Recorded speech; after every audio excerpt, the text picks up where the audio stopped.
Aujourd'hui, nous vous proposons de découvrir, ou peut-être de redécouvrir, un musicien très connu de notre région. Il est né à Courtelary en 1886, mort à Genève en 1960. Il a composé une foule de pièces pour des chorales, mais aussi des pièces pour piano et violon, qui sont ressorties du placard, puisqu'à la fin de l'année dernière, un CD a été édité avec ces morceaux de Paul Mich. Pour parler de Paul Mich, j'ai le plaisir d'accueillir Noël Stalder. Bonsoir. Bonsoir. Merci de passer nous voir. Alors, Noël Stalder, je vous présente comme un passionné d'histoire régionale. Vous organisez beaucoup de randonnées et forcément, vous voyez beaucoup de choses dans les villages, notamment du Vallon de Saint-Imier, et ça vous intéresse.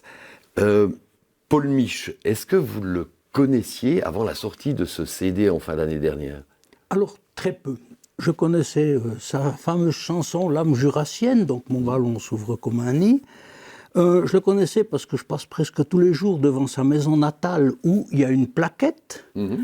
Et à part ça, très peu. Et puis, en allant chercher dans l'histoire du village, tout ça, pour faire des randos, je me suis intéressé, puis j'ai trouvé 3 partitions de piano et violon. Et là, un jour, le maire qui vient chez moi pour me demander si je veux participer à Samedi Marche, j'ai dit, mais ce serait pas mal si on refaisait un petit peu l'histoire de Paul Gaultier et Paul Mich. Donc, Paul Gaultier était l'oncle de Paul Mich. Alors, vous parliez de la maison natale, on va peut-être regarder, et les gens de Courtelary vont la reconnaître, au bord de la rue principale. Bon. Et c'est une maison qui n'est pas tout à fait nouvelle, puisqu'elle a une petite particularité. Sous le faîte du toit, il y a une gravure où on voit un arbre de mai, un bonnet phrygien, et la date 1798, oui, qui montre bien que la région était à un moment donné française. Et puis, vous parliez de la plaquette. Donc là, je suppose que c'est la municipalité de Courtelary qui a fait mettre une plaquette pour qu'on se souvienne un peu de ce brave Paul Mich. Il chanta son pays natal et sa voix perpétua parmi nous son amour et sa foi. Voilà, exactement. Et il a mis beaucoup en chansons, mais c'est Paul Devin qui a beaucoup écrit les chansons, mais les poèmes de son oncle. Oui. Donc, et ce qui est curieux aussi, c'est que ce Paul Mich, il est parti à Genève, sa passion c'était la musique, il est devenu, il a gagné des prix de virtuosité à Genève, il est devenu pendant longtemps prof au conservatoire de Genève, mais sur la fin de sa vie, il a composé des choses justement sur le Jura, sur le pays dont il était originaire. Donc le Jura, pour moi, il va de Zurich jusqu'à 20 km de Grenoble.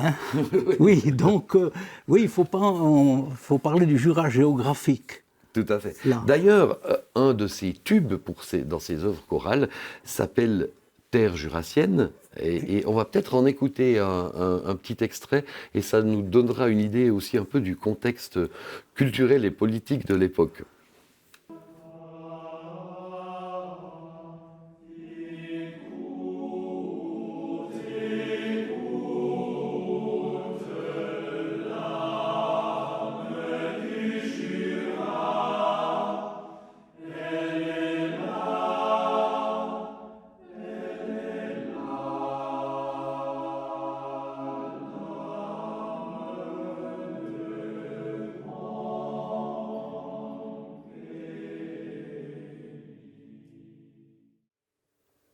Voilà, alors il chante l'âme du Jura, et je suppose que c'est un chant qui ne devait pas plaire à tout le monde, en particulier à Courtelary, quand la question jurassienne était très chaude.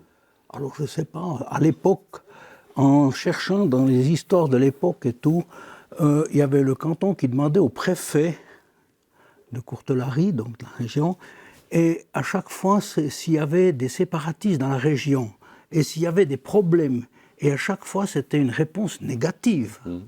Donc, il n'y avait pas tellement dans le Vallon, à part quand il y a eu l'histoire des plébiscites et tout. Mais en étudiant un petit peu l'histoire de Courtelary, j'ai vu que ce n'était pas leur grande préoccupation. Alors, voilà. Laissons la politique de côté. Ça reste une très belle chanson sur l'âme jurassienne, comme vous disiez, le Jura au sens très large.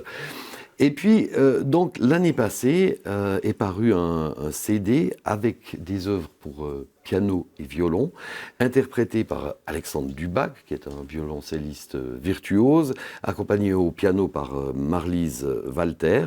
Ça a été édité chez Cascavel. Et puis, tout à coup, voilà, on découvre une partie de l'œuvre de Paul Mich.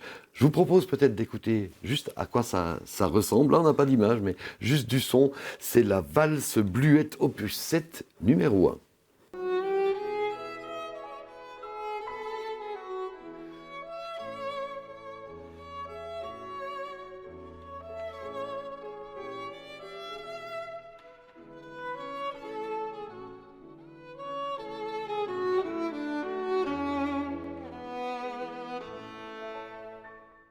Tout en finesse, en délicatesse.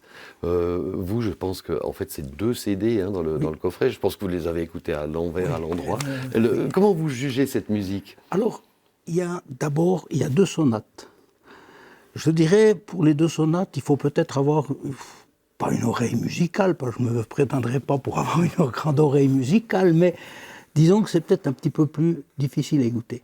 Mais les 37 pièces, parce qu'il y a 37 pièces de 2 minutes à 3 minutes, comme ça, sont toutes un petit peu dans le genre de cette valse de Bluette, et c'est magnifique. Enfin, pour moi. Et j'ai été beaucoup touché parce que, en ne connaissant pas et en découvrant ça, mais vraiment un pur hasard, que j'ai découvert l'éditeur de ce disque, et puis qu'on a pu... c'est pour ça qu'il est en vente à Courtelary, à un prix très préférentiel à la boulangerie Leuenberg, qui est une institution aussi de Courtelary. De nos jours, on achète les CD dans les boulangeries parce qu'il n'y a plus de magasins de disques, il faut bien le dire. Oui, et puis il faut dire que, moi je connais bien Jean-François Leuenberg qui perpétue son magasin quand même depuis 153 ans, que c'est la même famille qui sont boulangers là. Donc je tiens à le relever. Et puis j'ai été chez Jean-François, puis j'ai dit, écoute, il y a l'éditeur qui m'a téléphoné, il ferait ça, est-ce que tu es d'accord de le rencontrer? Et l'affaire s'est faite, maintenant ça fait environ 2 semaines que ce double CD est en vente chez Jean-Pierre. Et donc ça, c'était votre initiative. Est-ce que du côté de la commune de Courtelary, on a réagi, on a dit, ah tiens, il faudrait peut-être faire quelque chose pour Paul Mich? Oui, alors, à la dernière assemblée municipale au mois de décembre, j'ai pris la parole pour les informer que ce disque existait. Voilà. Et puis je leur ai dit, voilà, mais je ne savais pas encore qu'il serait en vente là. Je leur ai dit, le disque, il est sorti. Et après, j'ai correspondu avec le maire, puis le maire m'a envoyé un émail pour voir comment on pourrait vendre ce disque. Et puis moi j'ai répondu, j'ai dit t'arrives peut-être un petit peu tard, c'est déjà fait. Voilà.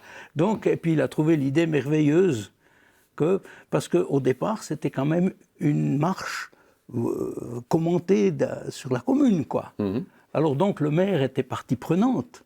Et quand il m'a dit, mais c'est fantastique, quoi. Il ne sait pas que je suis ici aujourd'hui, j'espère qu'il va le découvrir à la télé. Mais voilà, quoi. C'est un petit peu comme ça que voilà, j'ai fait l'intermédiaire, mais par un pur hasard que j'ai connu ce monsieur, je ne sais plus comment il s'appelle, de la maison d'édition. D'ailleurs là, on voit le CD avec une des rares photos j'ai un peu regardé sur Internet, il n'y a pas beaucoup de photos de Paul Mich. Donc ce CD qu'on peut aussi trouver alors facilement sur Internet. J'ai vu, il y a plusieurs sites de vente, c'est même sur Spotify. Ouais. Donc tout à coup... Courtelary va devenir la Mecque de la musique classique redécouverte. La chose, c'est que dans le commerce, il est 28 francs. Et pour les gens de Courtelary, mais bon, si vous venez à Courtelary, on ne va pas vous demander d'où vous venez, il est 15 francs pour un double CD. Parce que l'éditeur a dit, mais pour les gens de Courtelary, la commune de Paul Mich, on fait un geste. D'accord. Voilà. Et cet éditeur, alors comment lui est tombé sur Paul Mich? Il vous a un petit peu expliqué ça? Oui, tout à fait. Alors, c'était par un certain Urs Fleury de Soleure, qui est chef d'orchestre. Et le père de Fleury, qui était aussi chef d'orchestre violoniste, avait joué avec Paul Mich. Et il paraîtrait, ce Urs Fleury, qui est encore Urs Joseph Fleury, il est encore en vie, il a 80 et quelques, je crois. Et puis, c'est lui qui avait... Parce que toutes les partitions sont perdues. Et quand Paul Mich est décédé, la femme de Paul Mich lui a fait cadeau de son violon. Donc ce violon, il est à Soleure, chez monsieur Urs Joseph Fleury.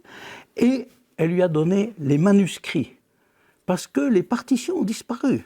Et l'éditeur m'a dit, mais c'est incroyable que Monsieur Joseph Loury, puis je pense qu'il connaissait l'éditeur et comme ça, parce que moi j'ai appris ça par hasard à un concert à Courtelary, qui a l'éditeur qui était à côté de moi, puis qui me dit, mais une semaine avant que je fasse ma marche, qui me dit, mais je suis là parce que j'aimerais, parce que je fais la musique de Courtelary. Voilà. Et puis c'était le hasard qui m'a conduit là. Une très belle histoire, en tout cas, ce comeback de Paul Mich à Courtelary, et surtout dans les oreilles des auditeurs, pas seulement à Courtelary, mais partout où on peut redécouvrir sa musique. Noël Chalder, merci beaucoup pour ces explications, et bon succès pour vos marches historiques et vos explications. Et puis, voilà, si vous avez un autre sujet comme ça dans la région, on vous réinvite, c'est promis. Merci. De rien. Voilà, c'est la fin de notre interview. Merci de l'avoir suivi. Et peut-être que vous allez vous intéresser à Paul Mich. Tapez Paul Mich sur Internet, vous allez forcément trouver quelque chose. Au revoir.